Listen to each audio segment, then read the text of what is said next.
Terima kasih. Apa kabar pemirsa Garuda TV?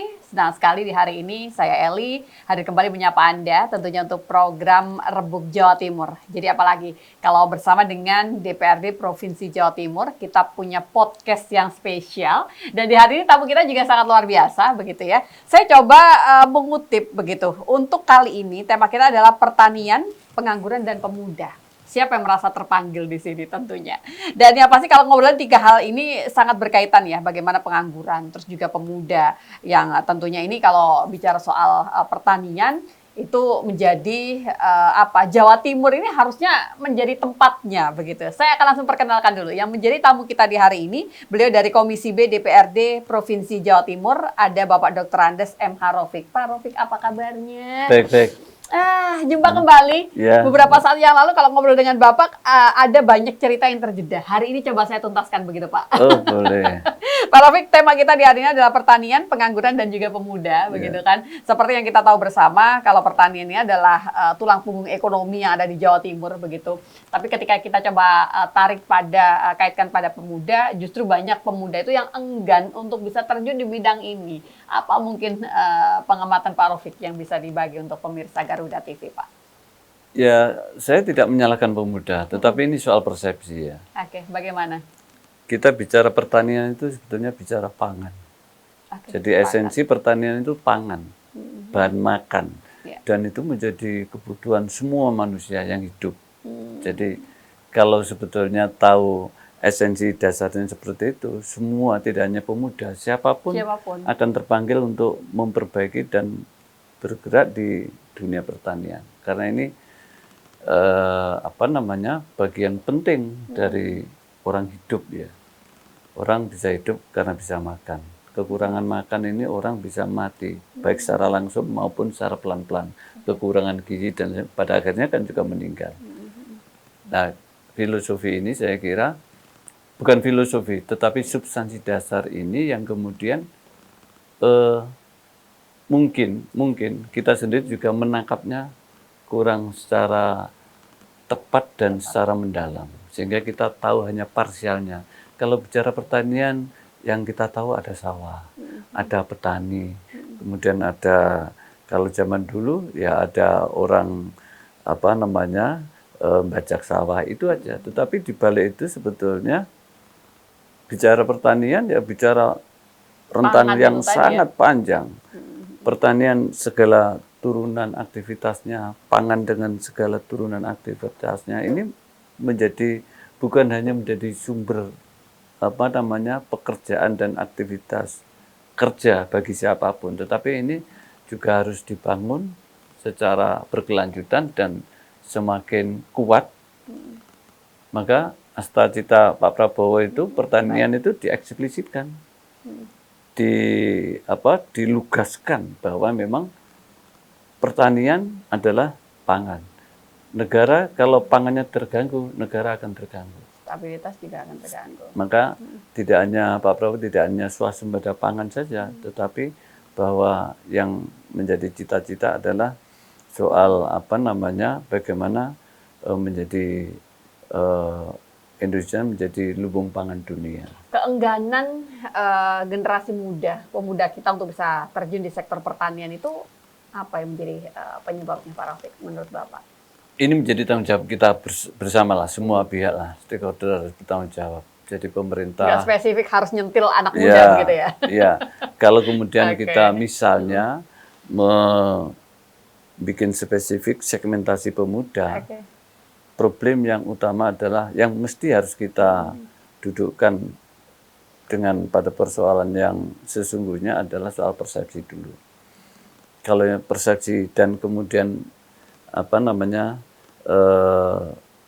cara berpikirnya teman-teman sudah pas soal pertanian, saya kira kemudian pemerintah, baik pemerintah daerah, provinsi maupun kabupaten kota, kemudian melakukan gerakan-gerakan yang seiring dengan kemajuan zaman dan di dunia pemuda, kalau segmentasi kita pemuda antara lain misalnya petani milenial.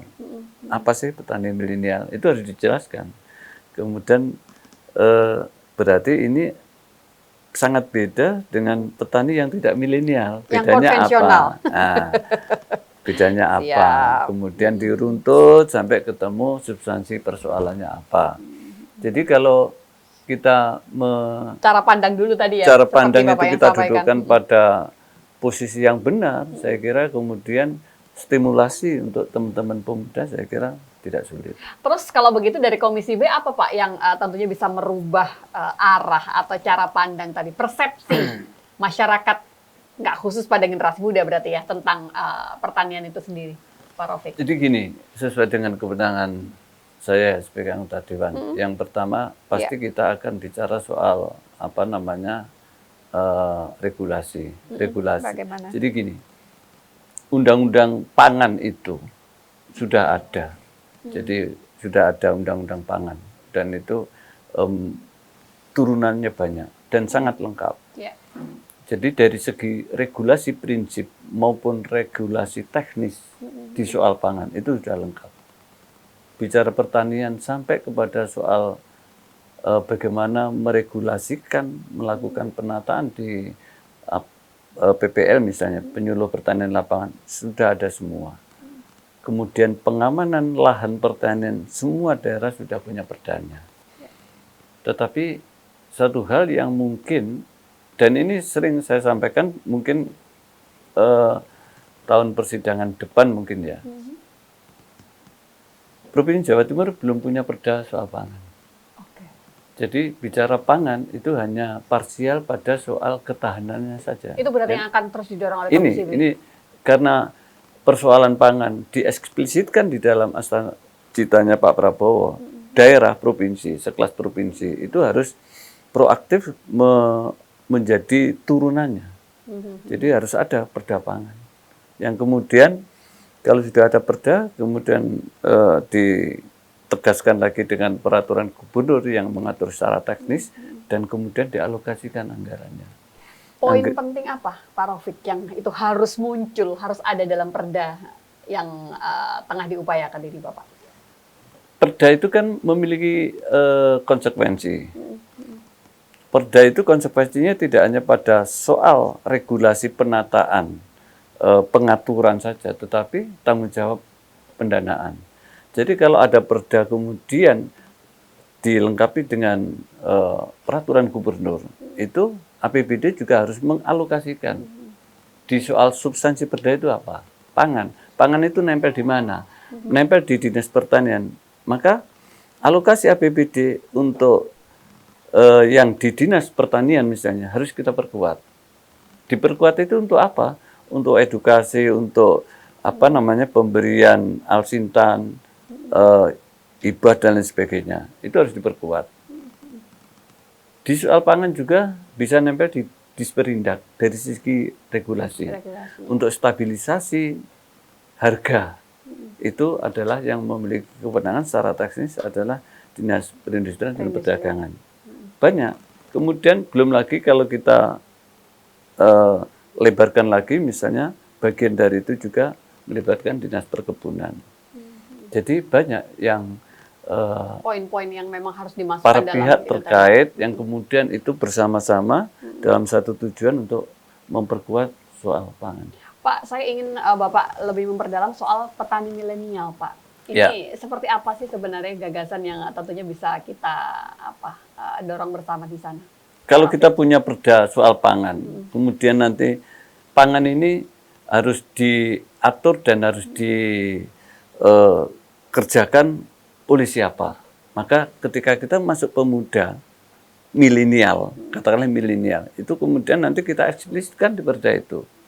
Milenial itu pasti harus kita edukasi. Kita bangun ekosistemnya. Kemudian kita beri demplot-demplot yang real. Petani Anda sebagai kelompok milenial, kalau bertani itu begini loh caranya. Tidak harus di sawah. Pakai greenhouse bisa, pakai lahan sempit bisa. Tetapi itu kemudian mendorong bagaimana teknologinya. Nah, lagi-lagi edukasi. Dan ya kembali payung hukumnya dulu yang memang harus lebih diperkuat begitu ya. Nanti kita akan lanjut kembali Pak Raufik, kita harus jeda sebentar dan pastikan Anda tetap bersama dengan kami.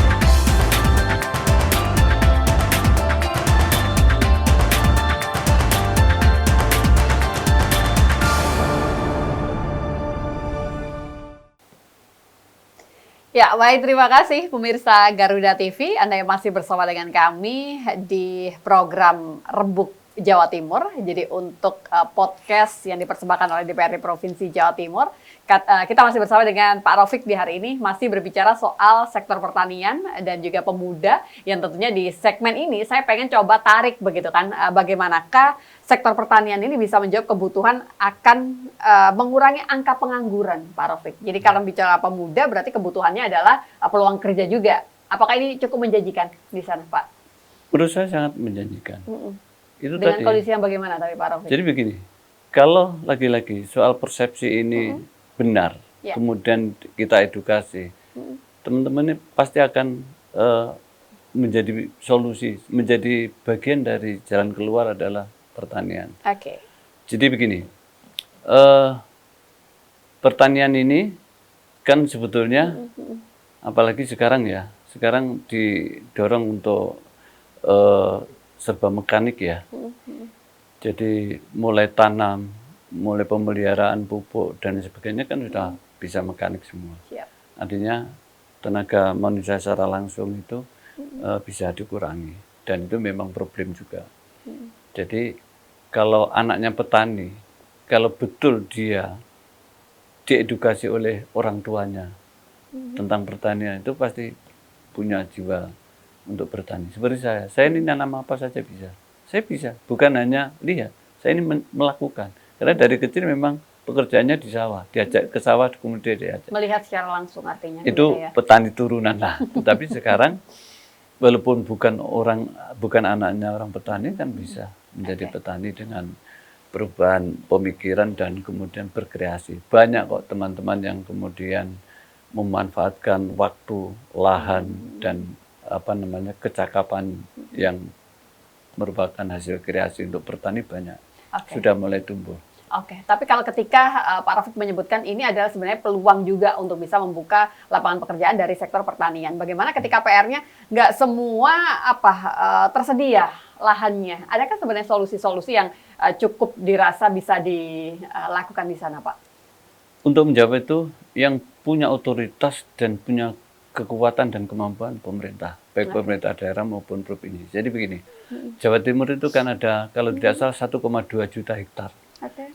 59 itu kurang produktif, yang 59 itu tidak produktif, yang 41 yang produktif. Produktif itu begini, dikatakan produktif kalau dia bisa panen 3 kali, itu produktif.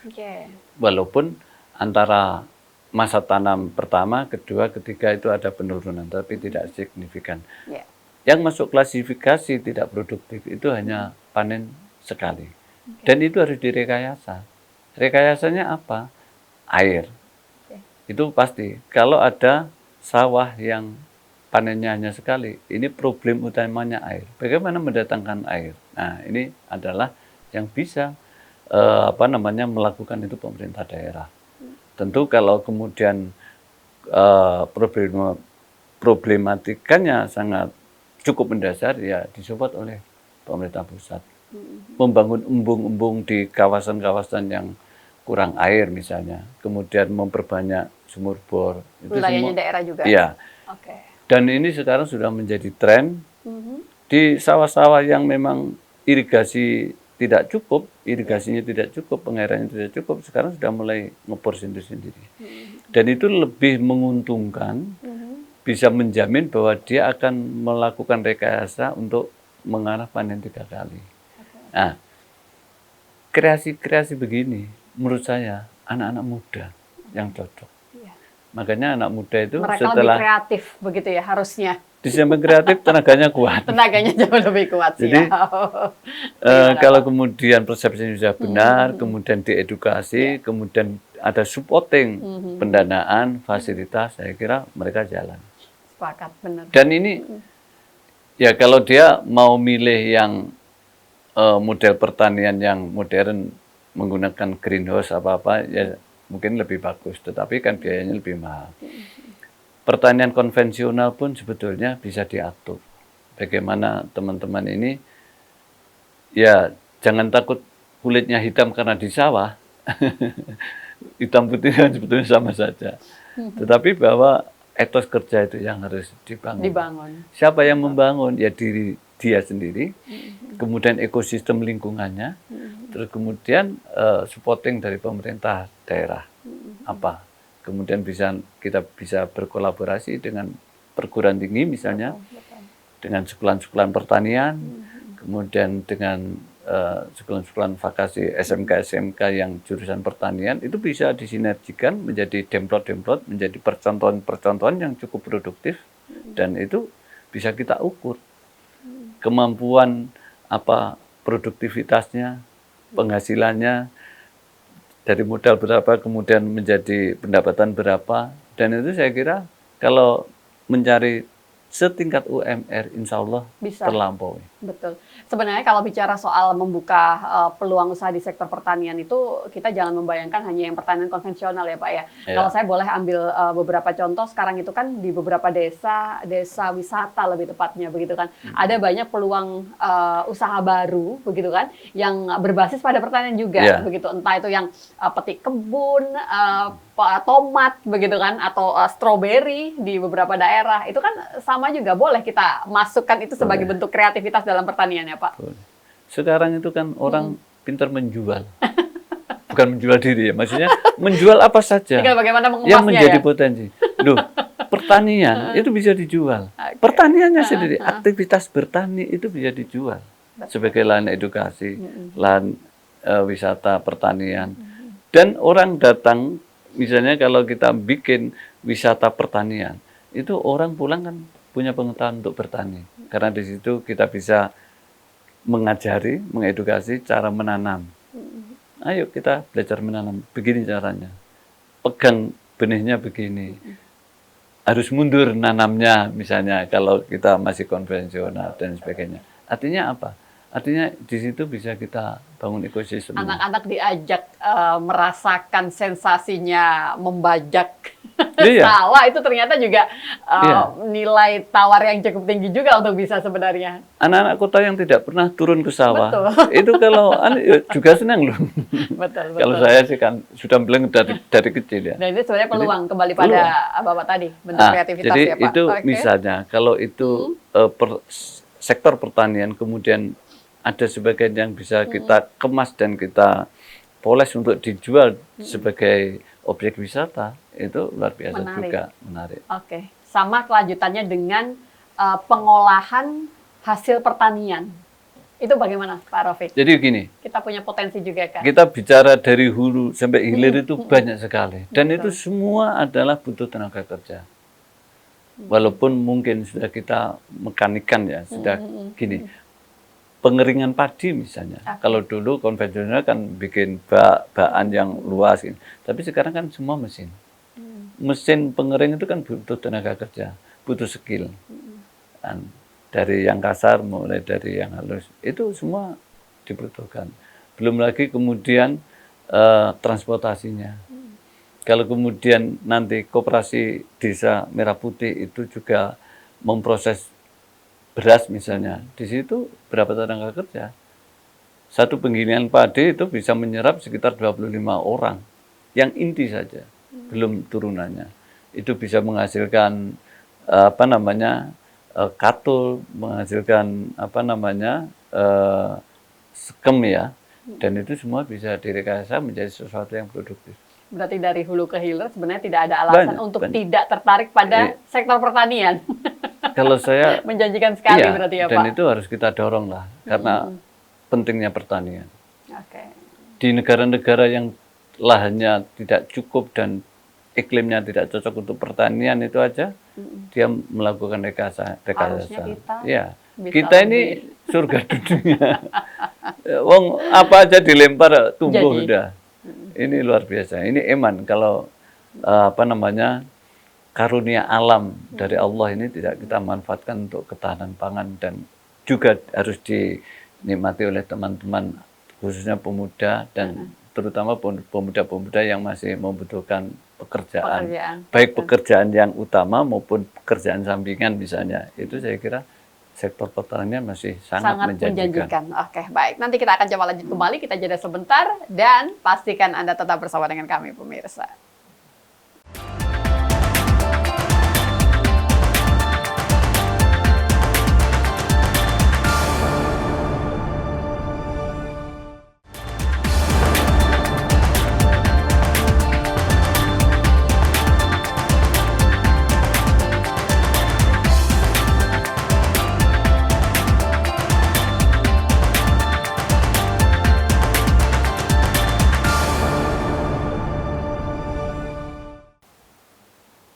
Baik, terima kasih Anda yang masih bersama dengan kami, pemirsa. Kita akan coba lanjutkan diskusi kita di hari ini. Jadi ngobrol soal pertanian. Jangan sampai Anda bilang, saya kayaknya merasa nggak cocok begitu Pak Rafiq ya. Banyak yang belum berkecimpung itu sudah merasa apa? Yaitu tadi, bukan bidang saya nggak mampu, saya nggak cocok. Padahal seperti yang sudah Pak Rafiq sampaikan tadi, peluangnya itu sungguh luar biasa dari hulu ke hilir. Apalagi ketika kita melihat begitu ya, Presiden Prabowo banyak sekali perhatian begitu kan pada sektor pertanian. Jadi memang saat inilah saat yang paling cocok untuk bisa terus mengembangkan sektor pertanian. Banyak intervensi dari pemerintah begitu ya Pak ya. Ya, jadi kalau belum diputuskan tidak cocok kan nggak ada keputusan di depan, keputusan pasti di belakang. Cocok tidak cocok namanya. Cocok tidak cocok kan harus dicoba dulu. Dicoba itu tidak boleh hanya sekali loh. Sampai berhasil itu baru namanya mencoba. Kalau hanya sekali bukan mencoba. Siap. Jadi gini, lagi-lagi soal mentalitas ya. Soal mentalitas, soal persepsi, kemudian soal pemuda ini melihat pertanian seperti apa. Siap. Kalau saya sangat optimis, apalagi ini Pak Prabowo sangat jelas sekali. Sektor pertanian ini betul-betul menjadi program yang diprioritaskan. Tidak hanya omon-omon ini betul dikuati dari APBN. Dan Pak Mentan begitu sigapnya dan begitu agresifnya untuk menciptakan ini semua. Daerah-daerah yang butuh alsintan digerojok alsintan. Embung-embung yang pengairan yang di semua dipenuhi. Artinya apa? Bahwa pemerintah memang concern terhadap soal pertanian ini. Dan sekarang kalau kita ambil hasilnya, petani dengan harga gabah 6.500 itu sudah bisa tertawa. Itu sudah ada penghasilan.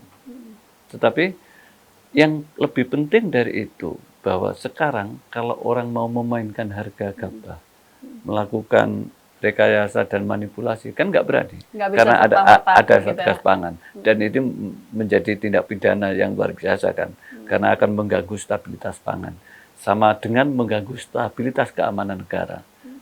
Hebatnya Pak Prabowo di situ.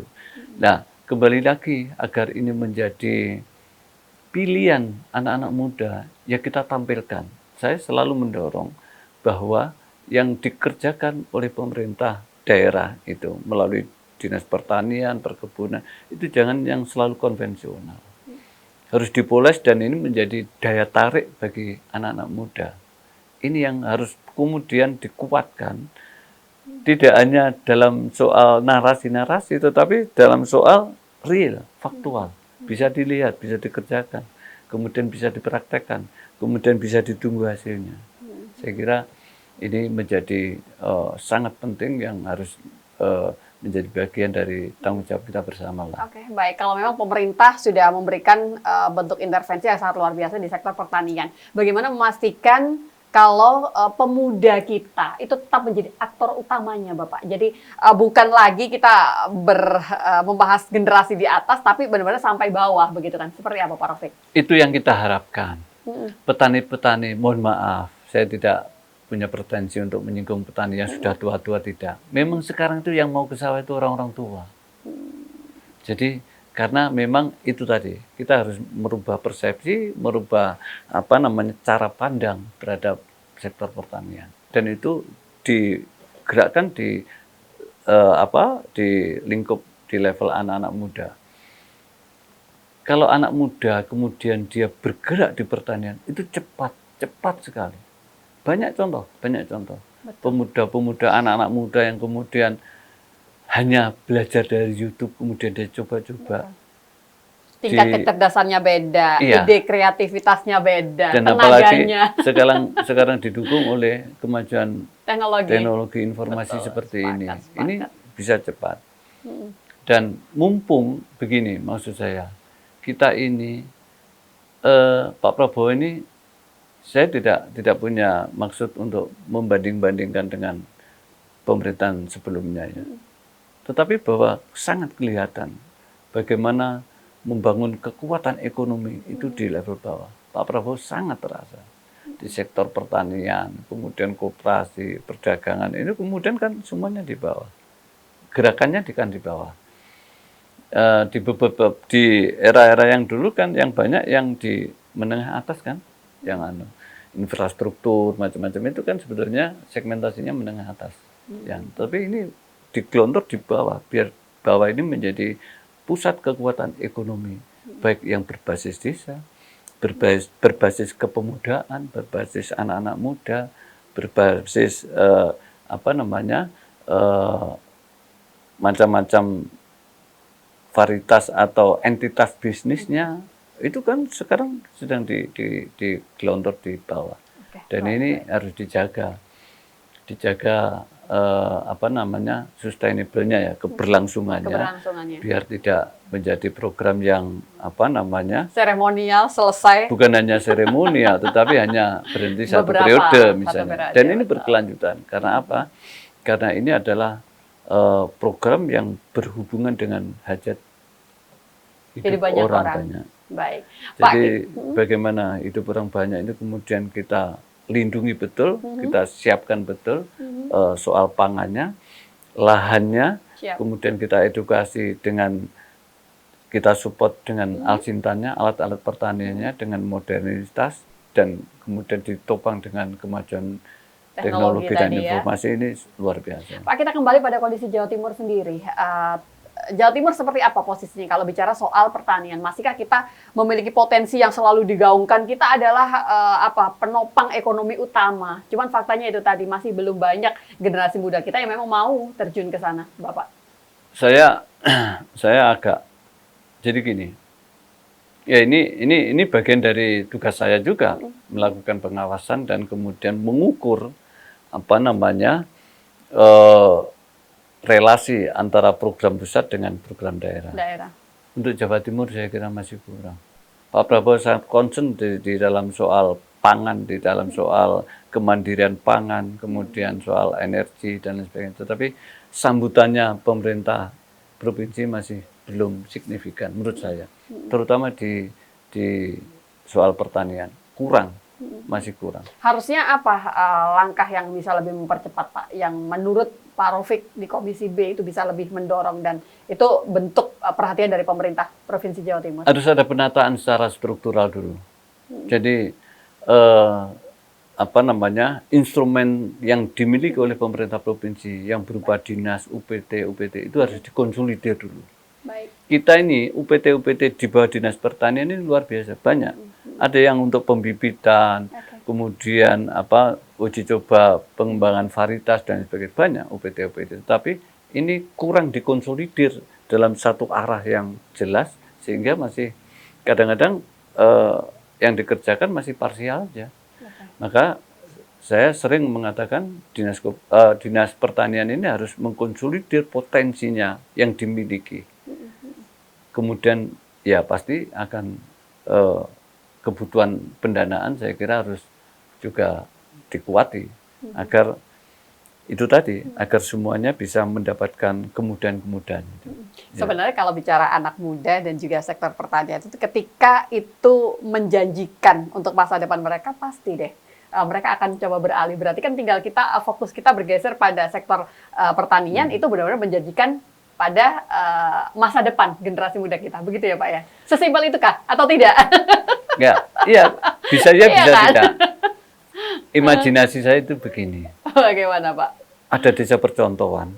Yang itu baru digarap gitu ya? Itu kemudian potensi pertaniannya cukup, tetapi dikerjakan oleh anak-anak muda. Bukan berarti kita melarang orang tua untuk bertani. Ya, ini untuk Depok. Jadi adalah pilot project. Mau lihat suksesnya seperti apa? Nah, contoh begitu. Desa itu kemudian kita kita konsolidasi bagaimana ini menjadi desa percontohan untuk sektor pertanian yang dikerjakan oleh anak-anak muda. Oke, baik. Ini imajinasi saya. Semoga dari obrolan-obrolan yang ringan seperti ini begitu ya bisa didorong benar-benar menjadi sebuah bukan sekedar imajinasi tapi fakta begitu kan. Tapi itu sebetulnya kalau mau mewujudkan gampang. Oke. Gampang. Kita bisa detailkan naskah akademiknya bisa kita bikin, kemudian kita pilih desa mana, kemudian kita bersinergi dengan kekuatan-kekuatan yang ada, kemudian ini adalah desa percontohan untuk membuktikan pertanian itu menjadi primadona bagi siapapun termasuk bagi anak-anak muda. Semangat selalu bersemangat untuk merealisasikan Bapak. Closing statement apa yang bisa disampaikan Pak Raufik penutup dalam diskusi kita? Saya pesan aja bagi terutama di dapil saya, Lamongan dan Gresik, teman-teman anak-anak muda harus melihat sektor pertanian ini sektor yang sangat strategis, bisa ditekuni, bisa dikerjakan, dan bisa mendatangkan penghasilan yang cukup dan tidak usah ke kota, karena di desa yang ada di sekitar itu ada uang yang bisa digali. Saya kira ini penting. Oke, baik. Matur nuwun sangat Pak Raufik. Sukses selalu. Selamat kembali bertugas dan kita nantikan perjumpaan berikutnya untuk bisa banyak sekali ngobrol, untuk bisa memberikan insight baru untuk seluruh pemirsa Garuda TV. Terima kasih sekali sudah membersamai kami dan semoga yang kita perbincangkan di hari ini bisa memberikan manfaat untuk kita bersama. Saya Eli, pamit undur diri. Wassalamualaikum warahmatullahi wabarakatuh.